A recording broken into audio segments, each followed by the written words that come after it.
नहीं कहेगी, चुपचाप लेटे रहिए। हम अभी वैद्य जी को बुला कर लाते। रुकिए, हम कब से इस अवस्था में? आप सब लोग हमारी वजह से नहीं सोए। आप लोग को सो जाना चाहिए था ना, क्यों नहीं सोए? अजब दे, हम आपको आदेश दे रहे हैं, आप चुपचाप शैया पर सो जाइए। क्या आप हमारा आदेश भी नहीं मानेंगे? सो जाइए। बाबूजीराज,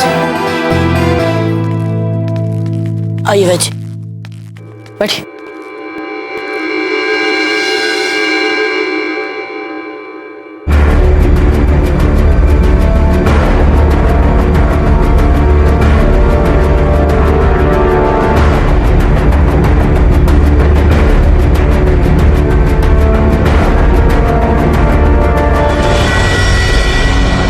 यूं समझ लीजिएगा रानी सा, बाइसा के रोग का बुरा पक्ष बीत चुका है। अब बस ये कुछ ही दिनों में पूर्ण स्वस्थ हो जाएंगी।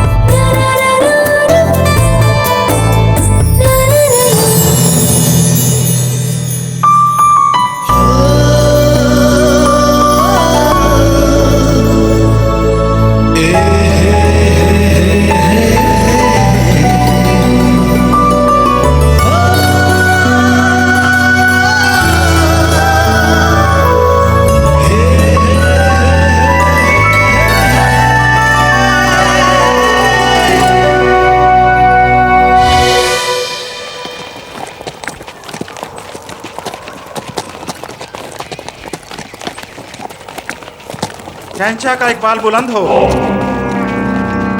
हुजूर, तेज बरसात ने गुजरात का सीधा रास्ता बंद कर दिया है। हमें अब दूसरे रास्ते से सीधा गुजरात जाना पड़ेगा। शहंशाह, हम आपसे फिर अर्ज कर रहे हैं, आपको इतने दिनों तक आगरा से दूर रहने की कोई जरूरत नहीं है। मामूली सी सरहदी बगावत है, उन्हें हम कुचल के रख देंगे, भरोसा रखिए हमारा। खान बाबा, भले ही हम बड़ी बड़ी जंगें लड़कर कितनी भी बड़ी सल्तनत क्यों ना खड़ी कर ले, मगर उसे पारा पारा बिखेरने के लिए मामूली बगावत भी काफी हो सकती है। हमें लगता है कि मुल्क की हर रियासत में, हर खासो आम के जहन में हमारा ये पैगाम पहुंचना चाहिए कि हमसे बगावत की जुर्रत कोई नहीं कर सकता है। इसीलिए खान बाबा, अगर इन छोटी छोटी बगावतों को बेरहमी के साथ नहीं कुचला गया तो लोगों के जहन से हमारा खौफ चला जाएगा। और इसीलिए भले ही आप इसे छोटी छोटी मामूली बगावत कह रहे हो, मगर हमारे जानी ये अभी भी बहुत बड़ी गुस्ताखी है, जिसे हम अपने हाथों से मिटा कर रख देंगे। चलिए राजपुताने से गुजरने वाले लंबे रास्ते से चलते हैं गुजरात। चलिए।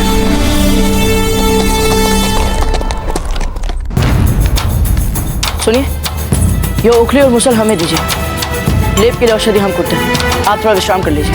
हुकुम, भारे होते आप ओखली कुटी। हमने कहा ना, जाकर विश्राम कर लीजिए, ये हम करते हैं।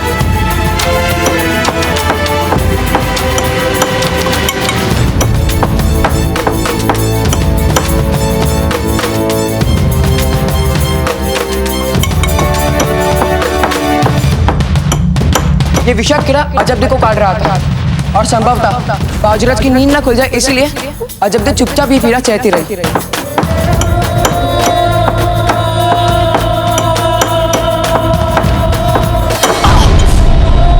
कुंवर प्रताप,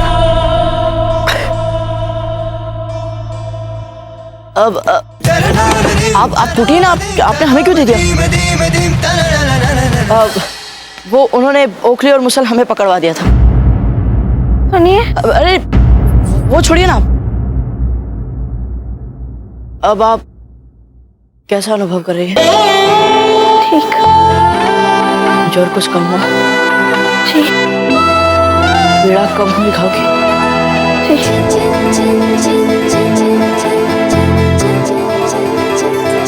पैसा औषधि कुट गई है, लेप लगा लूं? अब लाई हमें दे दीजिए। अजब देव, आप थोड़ा इस हम नींव लगा लेंगे। आप जाइए और अपना नित्य कर्म करिए। जाइए खुश। नित्य कर्म तो होते रहेंगे अजब देव। नहीं, आप जाइए। यहाँ है इतनी दासियाँ, यदि हमें आपकी आवश्यकता होगी तो हम आपको बुला लेंगे।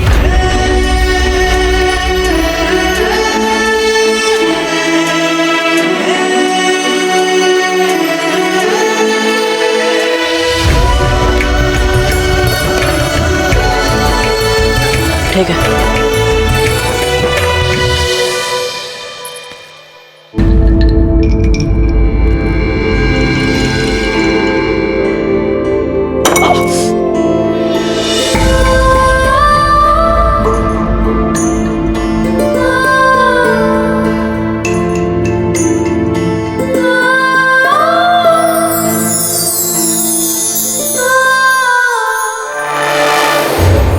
हम नींव लगा लेंगे।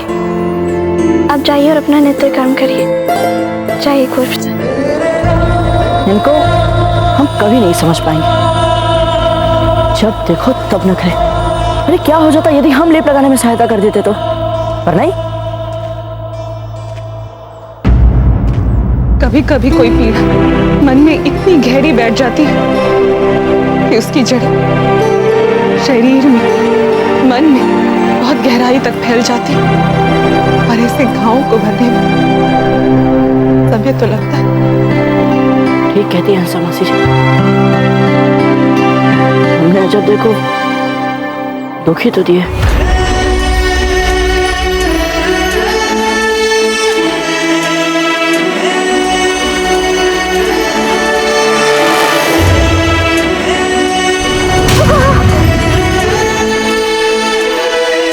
अब हमें जब के साथ अपना व्यवहार बदलना होगा।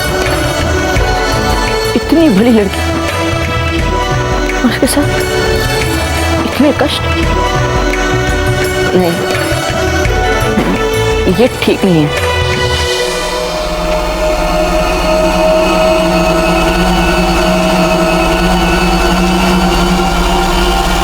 कुंवर प्रताप,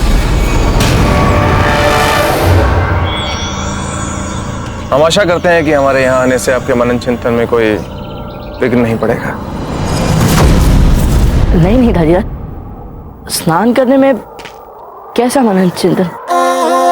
वैसे एक बात कहें कुंवर प्रताप, आपके व्यक्तित्व के इस भाग को हमने आज से पहले कभी नहीं देखा था। कौन सा भाग धाजीराज? जब कीड़े के काटने के बाद आपने अजब देव को स्थिति में पहली बार देखा था। आपका रंग बिल्कुल पीला पड़ गया था। ऐसा लग रहा था मानो विषाक्त कीड़े ने काटा तो अजब देव को, लेकिन उसका विष आपकी नसों में घुल गया है।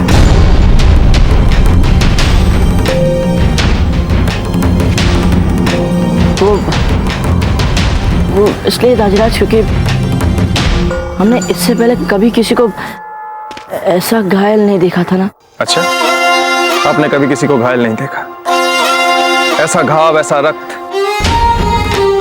आपने उस दिन से पहले कभी नहीं देखा था युद्ध में सेनापति प्रताप। हम आपकी स्थिति समझ सकते हैं कुंवर प्रताप, अच्छी तरह से समझ सकते हैं, क्योंकि हम भी ऐसे ही थे।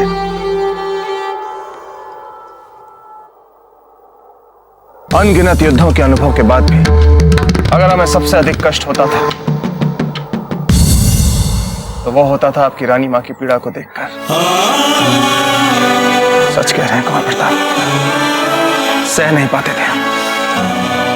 आज भी हमें याद है, एक घनघोर युद्ध के बाद हम वापस लौटे थे। रक्त की नदियां बह गई थी उस युद्ध में, लेकिन हम जब महल वापस लौटे तो एक साधारण सी दुर्घटना के कारण आपकी रानी मां के सर पे चोट लग गई और उनका रक्त बह रहा था। बस कुंवर प्रताप, उसे देखते ही हमारे हाथ पांव कांपने लगे। 3 दिन 3 रातें हम आपकी रानी माँ के पास बैठे थे। एक क्षण के लिए भी उन्हें अकेला नहीं छोड़ा था हमने, कुंवर प्रताप, एक क्षण के लिए भी नहीं। अच्छा गाजरा, 3 रात? हाँ कुंवर प्रताप, इसलिए जब हमने आपको उस दिन इतना विचलित देखा तो हमें आश्चर्य नहीं हुआ, क्योंकि हम भी ऐसे ही करते थे। किसी अपने को जब पीड़ा होती है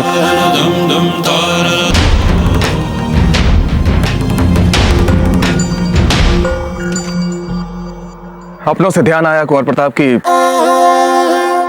आपकी रानी माँ आपको याद कर रही होंगी। बहुत समय से आप उनसे मिले नहीं, हमें लगता है कि अब आपको जाकर उनसे मिलना चाहिए।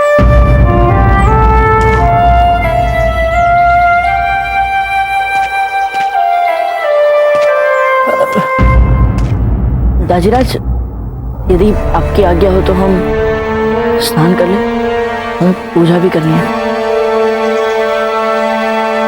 ठीक है कुंवर प्रताप, चाहिए।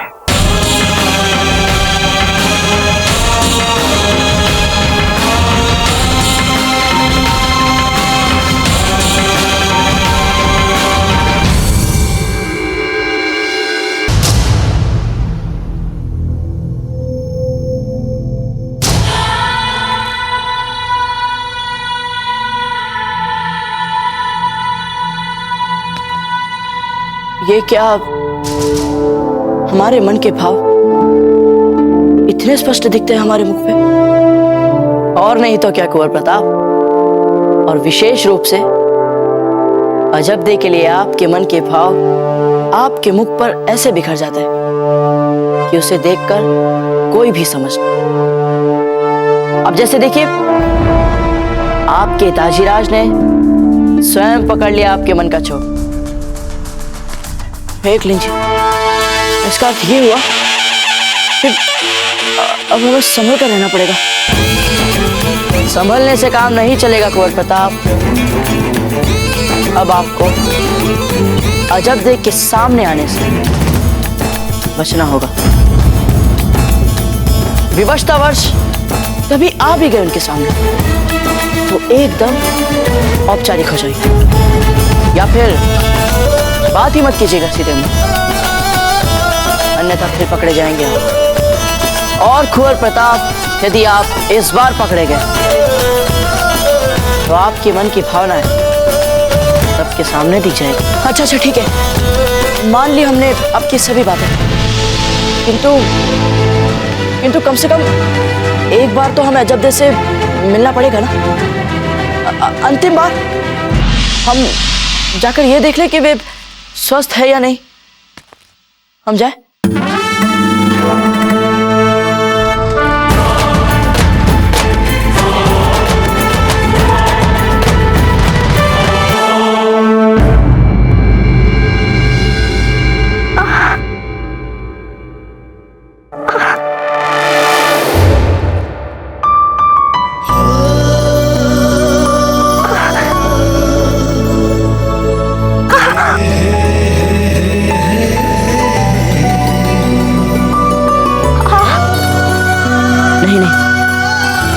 ये क्या कर रहे हैं आप? हमें तो अजबदे से दूर दूर रहना है।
आदरणीय रानी जी,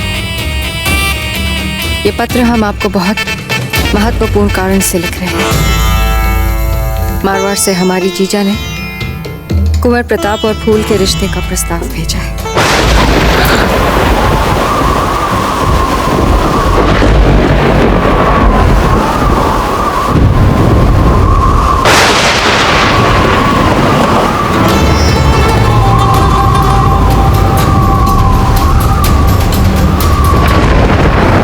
पार्वती, खिड़कियां बंद करो।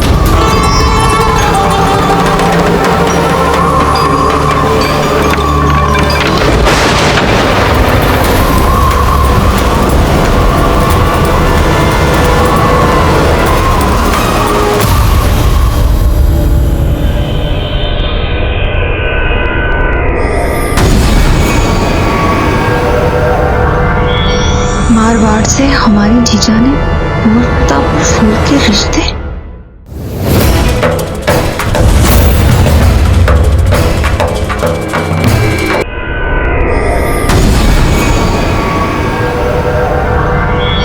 मारवाड़ से हमारी जीजा ने कुंवर प्रताप और फूल के रिश्ते।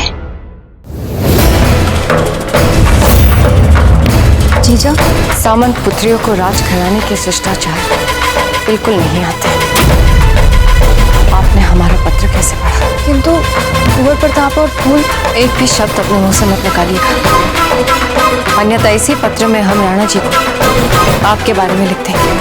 कह देंगे उनसे कि आप इस महल का वातावरण विषाक्त बना रही है।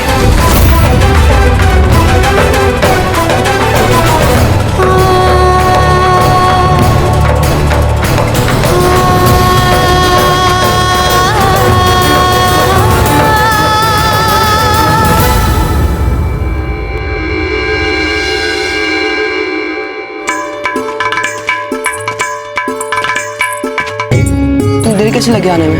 अजब को औषधि देनी थी, हो गई उसमें देर। क्या कर सकते हैं? कुछ बोला बाजीराज के बारे में? एक शब्द भी नहीं बोला। उल्टे जब जब हम कुंवर प्रताप की बात को छेड़ने का प्रयास करें तब तब विषय बदल दिया उन्होंने। नहीं, विचित्र बात है ना ये। तो कुंवर प्रताप भी तो सुबह से अब तक देखने नहीं आया अजब को। जब वे अजित थी तो दिन रात अजब के ही पास बैठे रहते थे, और जब से अजब की चेतना लौट आई है एक बार भी नहीं आए वे। समझ में नहीं आ रहा कुछ। अच्छा बात पूछा। धीरे बोली। वो देखिए बाजीराज यही है, सूरज देखो जल चरा रहे हैं।